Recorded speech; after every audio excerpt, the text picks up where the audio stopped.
Okay, in this lesson we're going to be talking about the lack of a vowel, which in Arabic is known as sukoon. Now here we have letter fa. I want to show you how sukoon is written. Now when we actually represent no vowels, we don't just leave the letter without any marks. Sukoon actually is represented by either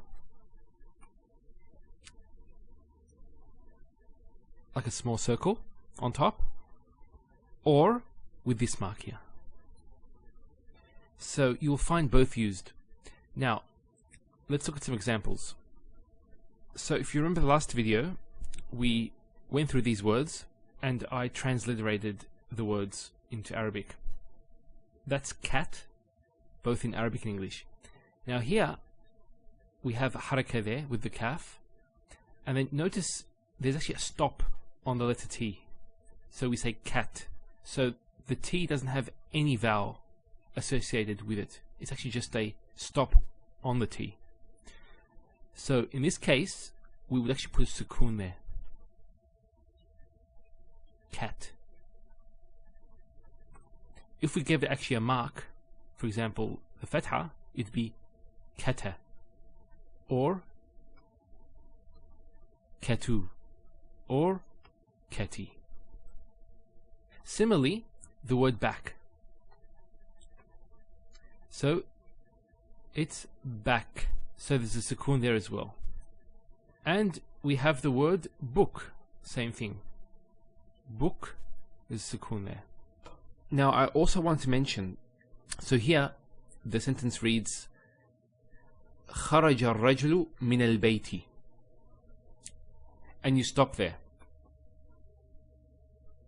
Now notice the last letter has a kasra. When we actually stop, we give it a sukoon. There's no sukoon that's written down, but we pronounce it as if there was a sukoon. For example, in the Quran, this is in Surah Fatiha, اهدنا الصراط المستقيم. It's mustaqima. There's a fatha there, but we don't pronounce that fatha when we stop. So we have this verse from the Quran, and I want to highlight something based on the script that is used in the famous Saudi print of the Quran. With this particular script, it uses this sign for sukoon. So that says qul. That's a command. It means to say. Qul.